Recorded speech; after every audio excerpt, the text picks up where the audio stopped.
మిత్రులారా చాలా సంతోషం ఈ రోజు భద్రాచలంలో భద్రాద్రి రాముడు సాక్షిగా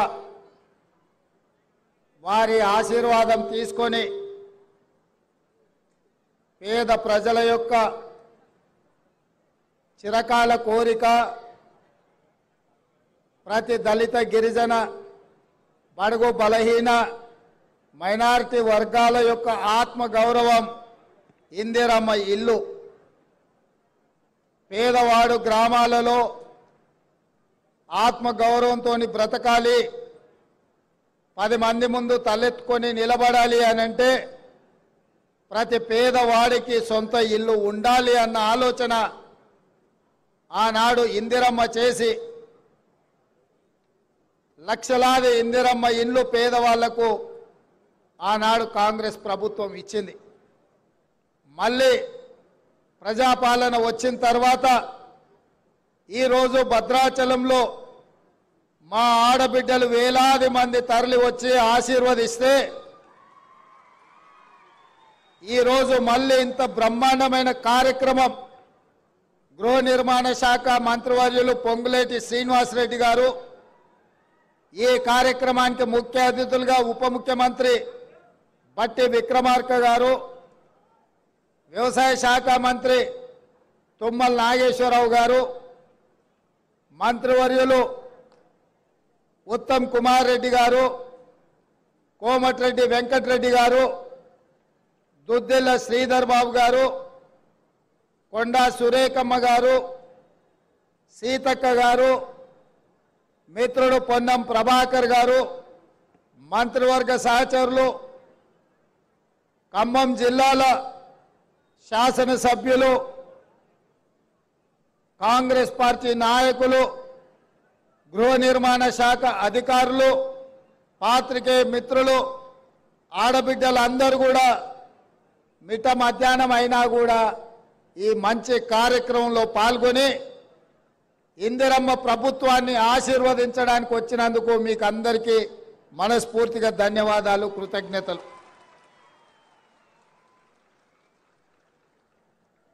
ఇల్లాలిని చూడు ఇల్లుని చూడు అన్నారు. ఇల్లాలి ముఖంలో సంతోషం ఉంటే ఆ ఇల్లు బాగున్నట్టే లెక్క. ఇంటి పెత్తనం ఆడబిడ్డ చేతిలో ఉంటే ఆ ఇల్లును చక్కదిద్దే బాధ్యత ఆడబిడ్డ తీసుకుంటుంది. అందుకే ఈరోజు ఇందిరమ్మ ఇండ్లు తెలంగాణ రాష్ట్రంలో దాదాపుగా 4.5 లక్షల ఇండ్లు 22,500 కోట్ల రూపాయలతోని పేదవాళ్ళు ఆత్మగౌరవంతో బ్రతకాలి, ఇందిరమ్మ ఇల్లు ఇవ్వాలి అన్న ఆలోచనతోని ఈరోజు ఈ కార్యక్రమం తీసుకున్నాం. ఈ ఇందిరమ్మ ఇల్లు ఇంటాయన పేరు మీద కాదు, మా ఆడబిడ్డల పేరు మీదనే ఇయ్యాలి అని చెప్పి ఇవాళ మన ప్రభుత్వం నిర్ణయం తీసుకున్నది. ఇంటి పెత్తనమే కాదు, ఇంటి పట్టా కూడా ఆడబిడ్డ పేరు మీద ఉండాలి. అప్పుడే ఆ ఇంట్లో వెలుగులు ఉంటాయి, ఆ ఇంట్లో పిల్లలు చదువుకుంటారు, ఆ ఇల్లు గౌరవంగా సమాజంలో బ్రతకగలుగుతారని మా ప్రభుత్వం నమ్మింది. నేను ఎక్కువ ఉపన్యాసానికి పోను. గత 10 సంవత్సరాలలో డబుల్ బెడ్రూమ్ ఇల్లు ఇస్తా అన్నాడు. 2014 ఎన్నికల కంటే ముందు డబ్బా ఇల్లు వద్దు, డబుల్ బెడ్రూమ్ ఇల్లు ముద్దు, కొడుకు కోడలు ఉంటే ఏడుంటారు, పండుగ పూట బిడ్డ అల్లుడు వస్తే ఏడవంటారు, గొర్రె పిల్లనో మేక పిల్లనో ఉంటే ఏడ కట్టేసుకుంటారు అని పేదవాళ్ళ కళ్ళల మీద కేసీఆర్ ఓట్ల వ్యాపారం చేసిండు. నిజంగానే ఇంతకాలం ఇల్లు లేక, కిరాయింట్లలో ఉండలేక, కిరాయి కట్టలేక, సొంత ఇల్లు ఉన్న గుడిసెలోనో పేద ఇంట్లోనో ఉండే ప్రతి పేదవాళ్ళు ఆలోచన చేసిండ్రు. అయ్యో కేసీఆర్ సార్ ఏదో చెప్తున్నాడు, నిజంగానే మనకి ఇల్లు ఇస్తే పండుగ పూట కొడుకు కోడలు కానీ బిడ్డ అల్లుడితోని సంతోషంగా గడపొచ్చని. ఒక్కసారి కాదు, చెప్పిన కథనే మళ్ళా చెప్పి ఎమ్మెల్యే ఎలక్షన్లు కావచ్చు, ఎంపీ ఎలక్షన్లు కావచ్చు, సర్పంచ్ ఎలక్షన్లు కావచ్చు, ఎంపీడీసీ ఎలక్షన్లు కావచ్చు, 2 సార్లు 10 ఏళ్ళు పదే పదే చెప్పిందే చెప్పి తెలంగాణ ప్రజల్ని మోసం చేసి ఇక తెలంగాణ ప్రజలు ఆయన మోసానికి ఆయన అబద్ధాల మాటలకు కాలం చెల్లింది అని చెప్పి మొన్న జరిగిన శాసనసభ ఎన్నికల్లో కేసీఆర్ను బీఆర్ఎస్ను బొందబెట్టి ఇందిరమ్మ రాజ్యం తెచ్చుకున్నారు. అందుకే ఈరోజు ఇచ్చిన మాట నిలబెట్టుకోవడానికి ఇంత బ్రహ్మాండమైన కార్యక్రమం ఇవాళ ఖమ్మం జిల్లాలో భద్రాద్రి రామచంద్రుడి ఆశీర్వాదంతో ప్రారంభించుకున్నాం. ఇవాళ కాంగ్రెస్ పార్టీకి ఖమ్మం జిల్లాకు ఒక బలమైన బంధం ఉన్నది. ఈరోజు ఈ కార్యక్రమంలో సిపిఐ శాసనసభ్యులు సాంబశివరావు గారు కూడా పాల్గొన్నారు. ఈ ఖమ్మం జిల్లాలో ఒకనాడు కమ్యూనిస్టులు కాంగ్రెస్లు ఎంత వైరుధ్యం ఉన్నా, ఎన్నో రకాల ఇబ్బందులు వచ్చినా, కొట్లాడుకున్నా ఈరోజు కలిసి ఖమ్మం జిల్లాను అభివృద్ధి చేయాలని ఆలోచన చేస్తున్నారు. ఈ ఖమ్మం జిల్లా కార్యకర్తలు ఎన్ని కేసులైనా తట్టుకున్నారు, ఎన్ని ఇబ్బందులు వచ్చినా నిలబడ్డారు. 2014లో ఈ జిల్లాలో టీఆర్ఎస్కి ఇచ్చింది 1 సీటు, 2018లో 1 సీటు, ఇవాళ కూడా ఇచ్చింది 1 సీటు. అంటే మొదటి నుంచి జిల్లా ప్రజలు కేసీఆర్ను నమ్మలే. కేసీఆర్ మాటలకు ఇక్కడున్న ప్రజలు ఎవరు లొంగలే. అందుకే ఇవాళ ఈ మంచి కార్యక్రమాన్ని ఖమ్మం జిల్లా నుంచే మొదలు పెట్టాలని ఇవాళ ఇక్కడ మొదలు పెట్టినాం. ఇక్కడ వచ్చినప్పటి నుంచి స్థానిక శాసనసభ్యులు వెంకట్రావు గారు కానీ, పోడెం వీరయ్య గారు కానీ, పొంగులేటి శ్రీనివాసరెడ్డి గారు కానీ 5 గ్రామాల గురించి చెప్తున్నారు. తుమ్మల గారు రాములవారి గుడి అభివృద్ధి గురించి చెప్తున్నారు. అదేవిధంగా గోదావరి జలాలు మీకు ఉప్పొంగి మీ ఊర్లలోకి మీ ఇళ్లలోకి వస్తున్నాయి, మీకు రీటైనింగ్ వాల్ కట్టాలని ప్రభుత్వం వచ్చిన ఎంబడే మొట్టమొదట టెండర్ ఉత్తమ్ కుమార్ రెడ్డి గారు మీ ప్రాంతానికి మంజూరు చేసి మీకు ఆ రీటైనింగ్ వాల్ కట్టడానికి 500 పైచిలకు కోట్ల రూపాయలు ఇవాళ మంజూరు చేయడం జరిగింది. ఎందుకంటే మీ కష్టాలు తెలిసిన ప్రభుత్వంగా మీ కష్టాలు తీర్వాల్సిన బాధ్యతతోనే ఇవాళ కార్యక్రమాలు తీసుకున్నాం. అందుకే మిత్రులారా, ఆనాడు రాజశేఖర రెడ్డి గారు ఉన్నప్పుడు ఇచ్చిన ఇందిరమ్మ ఇండ్లే ఈరోజు గ్రామాలలో పేదవాళ్ళు ఉన్నారు. కానీ మరి ఆ ఎల్లా 2 ఏళ్ల పిల్లగాడు ఇవాళ 25 ఏళ్ళకు వచ్చిండు, పెళ్ళి అయింది, ఆయనకు కూడా పిల్లలయ్యే పరిస్థితి వచ్చింది. మరి తల్లిదండ్రులు పిల్లలు పెళ్ళైనోళ్ళు కుటుంబం పెద్దగా అయినప్పుడు పిల్లలకు కూడా సొంత ఇండ్లు కావాల్సిన పరిస్థితి. పేదవాళ్ళు ఇవాళ పిల్లలకు పెళ్లి చేస్తే వాళ్ళు కూడా ఆత్మగౌరవంతో బ్రతకాలని ఆలోచన చేస్తారు.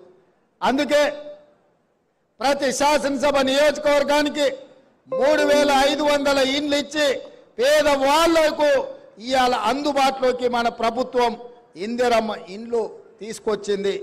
మిత్రులారా, ఇవాళ ఆలోచన చేయండి. ప్రభుత్వం వచ్చి 92 రోజులైంది. వచ్చిన 48 గంటల్లోనే ఆడబిడ్డల్ని ఆర్టీసీ బస్సుల్లో ఉచితంగా రాష్ట్రంలో ఏ మూలకెళ్ళినా అనా పైసా ఖర్చు లేకుండా ఇవాళ కార్యక్రమాన్ని చేపట్టడం జరిగింది.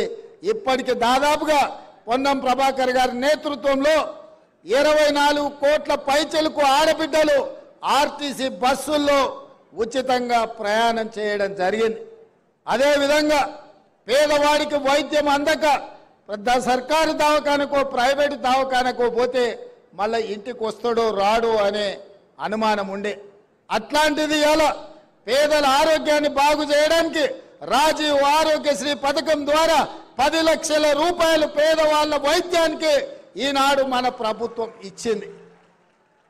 ఇక గ్యాస్ పొయ్యి సిలిండర్ గురించి నేను చెప్పాల్సిన అవసరం లేదు, మీకు తెలుసు. ఆ ఎల్లా కట్టెల పొయ్యితో కన్నీళ్లతో వంటలు వండలేక కట్టెల పొయ్యిలో ఊది ఊది ఆ పొగ ఊపిరితిత్తులకు పోయి క్యాన్సర్ వచ్చి ఆడబిడ్డలు చచ్చిపోతుంటే ఆడబిడ్డల కన్నీళ్లు తుడవడానికి సోనియమ్మ దీపం పథకం ద్వారా మీకు గ్యాస్ పొయ్యి సిలిండర్ ఇచ్చి 400 రూపాయలకే మీకు ఆ ఎల్ల సిలిండర్ ఇచ్చారు. మరి వెనక్కి తిరిగి చూస్తే 15 ఏళ్లలో మోడీ గారు వచ్చిండ్రు, కేసీఆర్ గారు వచ్చారు. 400 ఉండే సిలిండర్ 1200 రూపాయలు అయింది. అవునా అక్క? అంతేనా? కేసీఆర్ మోడీ ఏం చేసిరా అంటే 400 ఉన్న సిలిండర్ 1200 చేశారు. 55 రూపాయలు ఉన్న పెట్రోలు 110 రూపాయలు చేశారు. 50 రూపాయలు ఉన్న డీజిల్ 100 రూపాయలు చేశారు. వీళ్ళిద్దరు కలిసి చేసిన ఘనకార్యం ఏందంటే 400 సిలిండర్ 1200 చేశారు. అందుకే ఎన్నికలప్పుడు స్పష్టంగా మళ్ళీ గ్యాస్ పొయ్యి సిలిండర్ అటక మీద పెట్టి కట్టెల పొయ్యికి వెళ్తున్న మా ఆడబిడ్డల్ని ఆదుకోవాలని కట్టెల పొయ్యి వద్దు 500 రూపాయలకే ఆడబిడ్డలకు సిలిండర్ ఇస్తామని మాట ఇచ్చి ఇవాళ ఆ కార్యక్రమాన్ని కూడా పెద్ద ఎత్తున మనం ప్రారంభించుకున్నాం. అదేవిధంగా వ్యవసాయానికే ఉచిత కరెంటు ఉన్నది. భూమి లేనోళ్లకు మరి కష్టాలు లేవా? మీరెందుకు వాళ్ళ గురించి ఆలోచన చేస్తలేరు అని బట్టి విక్రమార్క గారు ఆదిలాబాద్ నుంచి ఖమ్మం వరకు పాదయాత్ర చేసినప్పుడు పేదోళ్ళు వారి దృష్టికి తీసుకొచ్చారు. నేను కూడా ఈ భద్రాచలానికి వచ్చి పాదయాత్ర చేసిన, ఇల్లందులో చేసిన, ఈ ప్రాంతానికి వచ్చినప్పుడు పేదలు మాకు గుర్తు చేసిండ్రు. అయ్యా భూమి ఉంటేనే ఉచిత కరెంట్ అంటారు, మరి మా ఇంటి కరెంటు బిల్లులు మేము కట్టలేకపోతున్నామన్నారు. అందుకే ఆలోచన చేసి ప్రతి పేదవాడి ఇంటికి 200 యూనిట్లు ఉచితంగా కరెంటు ఇచ్చి మీరు టీవీ పెట్టుకున్నా, మీరు ఫ్యాన్ వేసుకున్నా, మీ ఇంట్లో ట్యూబ్ లైట్ పెట్టుకున్నా కరెంటు బిల్లు కట్టాల్సిన పని లేదు. మా ఆడబిడ్డలు రూపాయి కూడబెట్టి కరెంటు బిల్లు కట్టాల్సిన అవసరం లేదు అని చెప్పి ఇవాళ 200 యూనిట్ల వరకు ఉచితంగా పేదల ఇంటికి కరెంటు ఇచ్చి మీ ఇళ్లలో వెలుగులు నింపాలన్న ఆలోచన ఈ ఇందిరమ్మ రాజ్యంలో కాంగ్రెస్ ప్రభుత్వం చేస్తున్నది.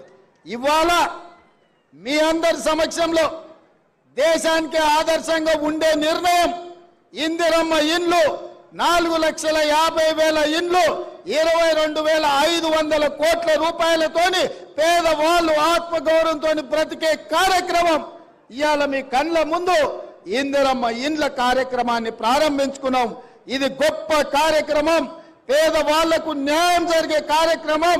దీనికి సహకరించిన మంత్రులందరికీ మా ఆడబిడ్డలు పెద్ద ఎత్తున చప్పట్లు కొట్టి మద్దతు పలకండి. ఇల్లు వస్తే ఇంటామనే సంతోషంగా ఉంటుంది. ఇంటాయన అక్కడక్కడ తిరిగి వస్తాడు, సాయంత్రం బెల్ట్ షాప్ కాడికి పోయి వస్తాడు. ఏమక్క అంతేనా?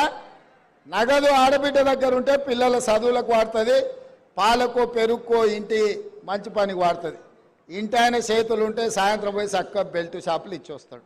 ఇక ఇల్లుగా కూడబెట్టేది లేదు, ఇల్లు కట్టేది లేదు. అవునా?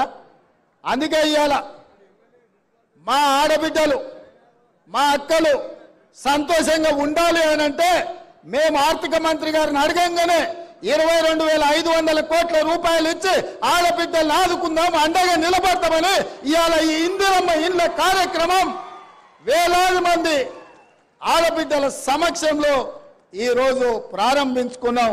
మా మీడియా మిత్రులు ఏమంటలేరా? మీ దాంట్లో పేదోళ్ళు లేరానే? మీకు వద్దా ఇందిరమ్మ ఇల్లు? మీకు ఆరోగ్య భద్రత కార్డు ఇస్తా అన్నాడు, ఇయ్యలే. ఇండ్ల పట్టాలు ఇస్తా అన్నాడు, ఇయ్యలే కేసీఆర్. మరి చాలా మంది నాకు తెలిసి ఇక్కడోళ్ళే పేదోళ్ళే ఇక్కడ ఉన్నారు. అవునా? మీకు కూడా ఇస్తాను నాయన, జర గట్టిగా సప్పట్లు కొట్టుర్రి మా అక్కలతో పాటు. పోయినోళ్ళలాక వాళ్ళ పార్టీ కండువలు కప్పుకున్నాం అనుకో, లేకపోతే వాళ్ళ పార్టీలో ఉన్న నాయకులకు కోట్లాది కోటీశ్వర్లకు ఇల్లు ఇయ్యం, పేదోళ్ళకే ఇస్తాం. నిజమైన అర్హులైన వాళ్ళకే, లబ్ధిదారులకే ఇందిరమ్మ ఇల్లు ఇస్తామని చెప్పి నేను ఈ సందర్భంగా తెలియజేస్తున్నా. మిత్రులారా, మీరు ఒకటే ఆలోచన చేయండి. ఏ పథకం ప్రారంభించినా దాన్ని మొత్తం పూర్తిగా అమలు చేసే బాధ్యత మా ప్రభుత్వం తీసుకుంటుంది. హడావిడిగా ప్రారంభించి అటక మీద పెట్టే ఆలోచన మా ప్రభుత్వం చేయదు. ఏది ఇచ్చినా ఆనాడు ఆకాశమే హద్దుగా ఇందిరమ్మ ఇల్లు అడిగిన ప్రతి పేదవాడికి అక్కడక్కడ ఒకరొకరు 2 తీసుకున్నా కూడా ఆ ఎల్ల Congress party doctor YS Rajasekhara Reddy గారు ఉన్నప్పుడు ఇచ్చిన మాట వాస్తవం కాదా? మీరు ఆలోచన చేయండి. అందుకే ఇవాళ నేను ఒక్క మాట సూటిగా కేసీఆర్కు సవాలు విసురుతున్నా. నువ్వు డబుల్ బెడ్రూమ్ ఇల్లు ఇచ్చినా దళితులను ఆదుకున్నా అంటున్నావు కదా, ఏ ఏ ఊర్లలో అయితే కేసీఆర్ డబుల్ బెడ్రూమ్ ఇల్లు ఇచ్చిండో ఆ ఊర్లలో నువ్వు ఓట్లు వేయించుకో. ఏ ఊర్లో అయితే ఇందిరమ్మ ఇండ్లు ఉన్నాయో ఆ ఊర్లో మేము ఓట్లు వేయించుకుంటాం. ఈ సవాల్కు సిద్ధమా అని చెప్పి నేను కేసీఆర్ని అడుగుతున్నా. ఇక ఈయన ఇట్లుంటే ఇక మోడీ అయితే ఇక ఆయన మాటలకు అద్దే లేదు నాయన. ఆయన మంచి మంచి డ్రెస్సులు వేసుకుంటాడు, తీయ తీయగా మాటలు చెప్తాడు. ఆయన బీజేపీ ఎన్నికల మేనిఫెస్టోలో చెప్పారు 2022 వరకు భారతదేశంలో ఉన్న పేదోళ్లకు 100% ఇండ్లు కట్టిస్తాం. ప్రధానమంత్రి ఆవాస్ యోజన పథకం కింద దేశంలో ఉండే ప్రతి పేదవాడికి ఇల్లు కట్టిస్తా అని అడిగాడు. నేను ఇవాళ సూటిగా కిషన్ రెడ్డి గారిని, ఆయన డాక్టర్ లక్ష్మణ్ను నేను అడుగుతున్న ఈ వేదిక మీద నుంచి మీడియా మిత్రుల సాక్షిగా ఈటెల రాజేందర్ని అడుగుతున్నా. ప్రధానమంత్రి ఆవాస్ యోజన కింద తెలంగాణ రాష్ట్రంలో మీరు ఏడ ఇల్లు కట్టించినో చూపిస్తారండి. మీరు ఏడ ఇల్లు కట్టిస్తే ఆ ఊర్లో ఒక్క ఓటు కూడా మేము అడగం. ఆ ఓట్లన్నీ మీరే వేసుకోండి. మీ ఎన్నికల మేనిఫెస్టోలో లేదా 2022 వరకు ప్రతి పేదవాడికి ఇల్లు ఇస్తామన్న మాట వాస్తవం కాదా? తెలంగాణ రాష్ట్రంలో బీజేపీ ఎన్ని ఇల్లు ఇచ్చిందో ఇవాళ సమాధానం చెప్పాలి ఓట్లు అడగనికి వస్తే. అదేవిధంగా బీజేపీ నాయకుడు నరేంద్ర మోడీ గారు అన్నారు రైతుల ఆదాయాన్ని 2 చేస్తాం 2022 వరకు అని అన్నాడు. ఇవాళ పెట్టుబడి దక్కక లక్షలాది మంది రైతులు ఆత్మహత్యలు చేసుకున్నారు. ఢిల్లీ సరిహద్దుల్లో ఇవాళ రైతులు దీక్ష చేస్తుంటే, కనీసం మద్దతు ధర కోసం కొట్లాడుతుంటే తుపాకీ తూటాలు పేల్చి ఇవాళ అక్కడ ఢిల్లీలో రైతులను బలి తీసుకున్నది నరేంద్ర మోడీ ప్రభుత్వం అని నేను ఈరోజు ఆ ప్రభుత్వం మీద నేను ఆరోపణ చేస్తున్నా.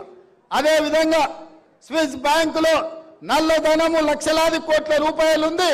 అవన్నీ తెచ్చి ప్రతి పేదవాడి ఖాతాలో 15 లక్షల రూపాయలు వేస్తా అని అన్నాడు నరేంద్ర మోడీ.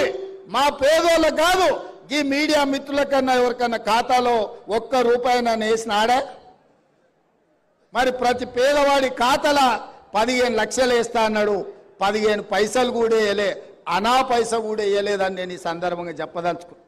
ఇదే కాదు 2014 ఎన్నికల సందర్భంగా చెప్పిండు ప్రతి సంవత్సరం 2 కోట్ల ఉద్యోగాలు ఇస్తా అన్నాడు. 10 ఏళ్ళైంది మోడీ గారు ప్రధానమంత్రి అయి 20 కోట్ల ఉద్యోగాలు ఇవ్వాలి. 20 కోట్ల ఉద్యోగాలు నరేంద్ర మోడీ దేశంలో ఇచ్చుంటే 60-70 లక్షల ఉద్యోగాలు తెలంగాణ రాష్ట్రానికి వచ్చి ఉండేటివి. మరి ఈరోజు మన మొత్తం నిరుద్యోగ సమస్యనే తీరిపోతుండే. కాబట్టి ఇవన్నీ కూడా ఎన్నికల్లో వాళ్ళు ఇచ్చిన మాటలే తప్ప ఎక్కడ కూడా వాళ్ళు ఈ అమలు చేసిన పరిస్థితులు లేవు. అందుకే ఇది అధికారిక కార్యక్రమం. వాళ్ళు చెప్పినవి నేను గుర్తు చేయదలుచుకున్నా. మిగతాది బహిరంగ సభ ఉన్నది. ఆ బహిరంగ సభలో అడుగుతాం, వీళ్ళిద్దరిని కడుగుతాం, బండకేసి ఉతుకుతామని తెలియజేస్తూ ఎంత మంచి కార్యక్రమాన్ని ప్రారంభించి ఖమ్మం జిల్లా ఎప్పుడు కూడా కాంగ్రెస్ పార్టీకి మా ప్రభుత్వానికి ప్రత్యేక స్థానం ఉంది. అందుకే మీకు 3 మంత్రులు వచ్చినాయి. నిన్నగాక మొన్న రేణుకా చౌదరి గారికి రాజ్యసభ ఇచ్చినాం. మా బలరాం నాయక్ గారికి ఆల్రెడీ మహబూబాబాద్ పార్లమెంట్ టికెట్ ప్రకటించినాం. ఇవాళ ఖమ్మానికి ప్రత్యేకమైన స్థానం ఉంది. అందుకే ఇంత మంచి కార్యక్రమాన్ని ఇక్కడ ప్రారంభించుకున్నాం. మళ్ళొక్కసారి పెద్ద ఎత్తున చప్పట్లు కొట్టి మంత్రులను అభినందించాల్సిందిగా కోరుకుంటూ మీ అందరి దగ్గర సెలవు తీసుకుంటున్న మిత్రులారా ధన్యవాదాలు.